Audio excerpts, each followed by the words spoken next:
E tem uma coisa também, quem precisou pegar ônibus hoje, nós relatávamos, eu e Jéssica Cruz no Nova Manhã hoje, na Nova Brasil FM, quem precisou pegar ônibus se deparou com um verdadeiro colapso no transporte. E o pessoal fala público, mas não é público não, é coletivo, porque nós pagamos por ele, não tem esse negócio. Público é um parque, o parque, eu entro no parque, ele é público, ele é do povo, então eu entro no parque, ninguém me cobra entrada absolutamente, eu vou e faço uso dele. O transporte coletivo não, você não paga pelo transporte, ou se ele é meu, se o transporte é público, eu não pago por ele. Aliás, deveria ser subsidiado, há países desenvolvidos que têm, né, esse subsídio do transporte, é transporte coletivo. Cerca de 900 rodoviários do transporte coletivo paralisaram as atividades. O motivo? Salários atrasados. E a gente sabe que os passageiros sofrem demais. Infelizmente, sempre sobra para a parte mais frágil, né? Sofrem demais nessa situação. A Aline Aragão conta pra gente, Aline, as dificuldades que muitos passaram para chegar ao trabalho. É lamentável. Aline, balança aí. Os rodoviários se concentraram em frente à garagem da empresa, na Avenida Marechal Rondon, no bairro Capucho, zona oeste de Aracaju. A fila de ônibus se estendeu ao longo da via. Cerca de 900 trabalhadores de 3 empresas que compõem um grupo que opera no sistema de transporte público de Aracaju cruzaram os braços contra os atrasos salariais e do FGTS e a demissão de cobradores. Na situação hoje da empresa, com o FGTS atrasado, certo? Eu mesmo, vou fazer 4 anos na empresa, só tenho R$ 3,50 de FGTS depositado em minha conta. Questão de salário, ele depositou 50% do salário, não depositou o restante do salário do mês passado, não é desse mês, é do mês passado, 50%, e não depositou o nosso ticket de alimentação, que seria esse mês que ia aumentar para R$ 320. Infelizmente, a gente já começou o mês sem esse aumento, né? O motorista Valderlan, que está há 7 anos na empresa, desabafa e diz que a situação é insustentável. Eu estou com fome aqui, eu não comi nada hoje, estou com minha energia, em 3 meses foi cortada 2 vezes. 2 vezes a energia foi cortada. A pensão alimentícia, ela está atrasada. Já recebi um recado que se eu não pagar até amanhã, eu vou ter que me justificar na justiça. E eu preciso do dinheiro. Nos terminais de integração, ônibus lotados, espera e muita reclamação. Entrou 8 horas, já são quase 9, ainda estou no terminal esperando. Agora eu fui perguntar por que estava demorando, que informou que não tem mais um ônibus para gente. Quando passava Santa Maria era super lotado, como Augusto Franco também. Aí a gente não tinha condições de entrar. Tem muita dificuldade mesmo. Santa Maria, os pontos tudo lotado. E os idosos estão tudo ficando na frente. Eles não estão deixando entrar pelo fundo. Dona Suzy Cleite, uma consulta médica marcada para o filho. E sem ônibus, a alternativa foi seguir a pé. Não tem ônibus, tem que descer no Detran e ir caminhando de pé. Tem médico? Não pode perder hoje, né? Onde é o médico dele? No Santa Lúcia.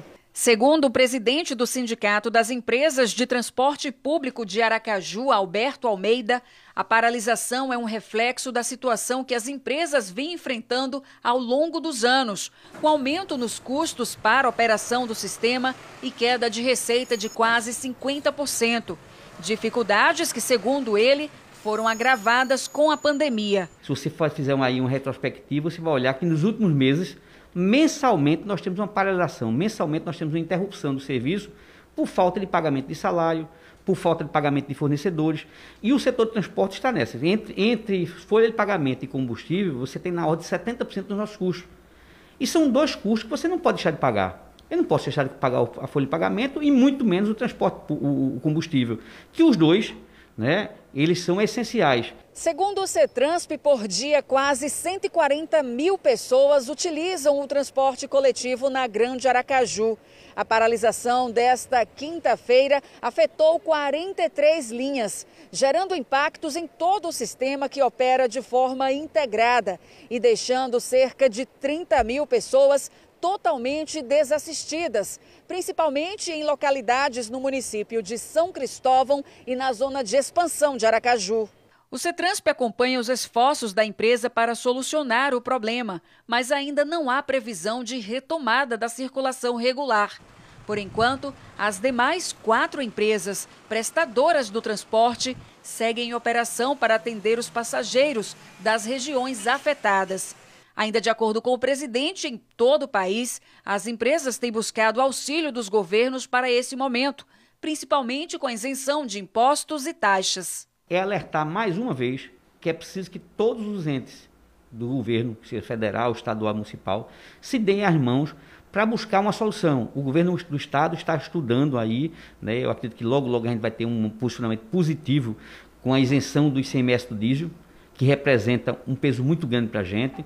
Você tem o governo municipal tratando da possibilidade da isenção, redução dos impostos municipais e mais ainda da injeção da entrada de dinheiro extratarifário, que é o que o Brasil está fazendo. As cidades estão colocando dinheiro para o transporte público funcionar. Não é para o empresário, não é para a empresa, é para o seu transporte público funcionar.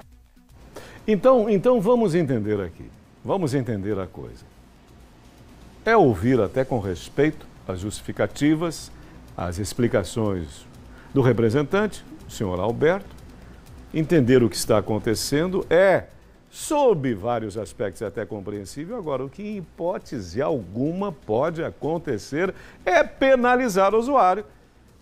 O usuário não tem absolutamente nada a ver com isso. Eu estou prestando um serviço e eu preciso ter essa obrigação em prestar um serviço, sim, de qualidade, porque eu me submeto a isso. Eu me proponho a desenvolver esse trabalho. O que não pode acontecer, veja bem, vamos ver a diferença entre fato e opinião. Eu vou falar aqui de um fato concreto. Um fato que eu assisto todas as manhãs, não é de vez em quando, não é uma exceção. Todas as manhãs, às 5 horas da manhã, pelas ruas da nossa capital, eu vejo ônibus superlotados. Eu vejo passageiros andando em pé, sendo transportados em pé, se segurando, se equilibrando, se balançando ali no que chamamos de pingente, né? Você segura ali naquela alça e você fica ali. Agora, eu pergunto para você, o trabalhador merece esse sofrimento todo logo no começo da sua jornada profissional? A trabalhadora merece pagar por um transporte de péssima qualidade? Ruim mesmo. Agora, você diminui a frota, o que acontece? Acaba causando todo esse transtorno. Isso é o fato, isso não é uma opinião. Opinião é uma outra coisa. Eu estou falando da constatação do fato. Isso não é admissível. Isso não é razoável, isso não é possível, isso não pode acontecer. Ou você tem competência em prestar esse serviço de qualidade, ou você... Olha, eu não consigo, eu não tenho condições. Aí nós encontramos uma outra solução. O que não pode é o povo viver nessa condição, até subhumana. Isso não pode acontecer, em hipótese alguma. Por meio de nota, a Superintendência Municipal de Transportes e Trânsito de Aracaju informa que já entrou em contato com as demais empresas que fazem parte do sistema de transporte coletivo para que mais ônibus sejam colocados em operação. Agora, tem que exigir que esses ônibus estejam em operação para suprir as linhas que foram afetadas por essa paralisação. Mas não é só em momento de paralisação. Eu vejo constantemente a péssima qualidade do serviço prestado. A SMTT informa também que está acompanhando as tratativas entre empresa e colaborador e que a expectativa é que a situação seja resolvida o mais rapidamente possível para que o sistema volte a operar normalmente sem causar prejuízo à população. Eu estou lendo, é uma declaração. Isso não sou eu, o Sérgio Cursino, que está falando. Eu estou lendo aqui uma declaração. Agora, de pouco ou nada adianta a declaração. Faz lá uma redaçãozinha, argumentação às vezes completamente vazia que não leva a lugar nenhum. Nós queremos efetivamente resultado. Nós queremos um transporte coletivo de qualidade. Exigimos, porque é um direito da população. Voltando a Valéria Santana, informações sobre essa paralisação. Ela falava que, inclusive, conversava com lideranças sindicais, com profissionais, contando da situação verdadeiramente dramática desse pessoal, hein? Valéria, seja bem-vinda agora. Boa tarde para você. Boa tarde para você, boa tarde a todos que assistem ao Balanço Geral. Exatamente, a gente está acompanhando desde as primeiras horas toda esta situação da paralisação. São motoristas, cobradores e também o pessoal que faz a manutenção desses ônibus coletivos. Eu estou aqui com o Marcos, que é o porta-voz dos funcionários, e eles estavam me contando que a situação é muito precária, né? Afinal de contas, vocês estão com salários atrasados, benefícios, e por causa disso, muitos estão até sem conseguir colocar um alimento na mesa, Marcos. Boa tarde, Valéria. Boa tarde, pessoal da Atalaia. Certo? É o seguinte, eu não estou aqui por mim, eu estou por todos, porque não tem líder aqui. Líderes são todos nós, certo? Estamos tendo dificuldade, porque estamos com salário atrasado do mês de novembro. Não todo, 50% do salário do mês de novembro está atrasado. De setembro. De setembro, aliás, perdão. De setembro.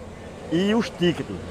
Ele depositou 50% dia 8 de setembro e informou a população aqui, as categorias da gente aqui, tanto cobrador como motorista, que só poderia quitar o restante daqui ao final do mês.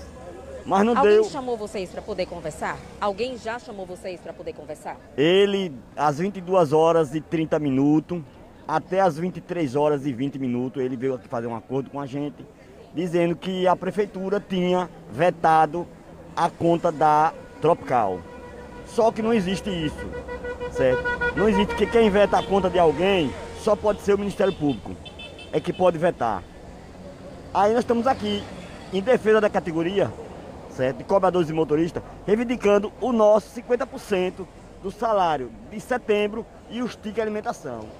Sérgio, certo? É uma situação que já vem aí por anos. Inclusive, eu estou aqui com um dos contra-cheques de um funcionário e ele mostra que há sim o desconto do FGTS, mas na conta deles não há dinheiro nenhum. Isso são funcionários que estão há 10, 11, 12, 15 anos na empresa. Então, é uma situação que vem de salários atrasados no mês de setembro, mas uma situação que já aí dura anos. São reivindicações que esses trabalhadores fazem aqui e a gente vai continuar acompanhando toda esta situação ao longo desse período, Sérgio. Ótimo, Valéria Santana. E nós aguardamos também, com muita expectativa, a negociação dessa questão. É muito séria. Essa questão ela é muito séria, ela envolve tanta coisa. E você falava aí, imagens do nosso repórter cinematográfico, o Augusto Baiano. É um drama muito grande, a situação não pode permanecer como ela está. Há que se estabelecer um canal de negociação, tem que se dialogar, entender o que está acontecendo. E o mais importante é qual seria a solução. Buscar uma solução para esse impasse e cobrar, nós falamos aqui, de maneira respeitosa e sistemática. Não pode continuar, aí é que está. O agravamento da situação, ele vai acontecendo, esse agravamento, ele vai acontecendo dessa maneira, há uma dinâmica, ou seja, você vai adiando a possibilidade de solução. Essa que é a grande questão. Então, que essas pessoas responsáveis... Agora, o que não pode, de novo, é você atingir tanto o usuário quanto o trabalhador. Você tem que se dispor, se colocar à disposição, coloque-se à disposição para realizar um bom trabalho. É isso que nós esperamos. Trabalho profissional acima de tudo. Ficamos nessa torcida.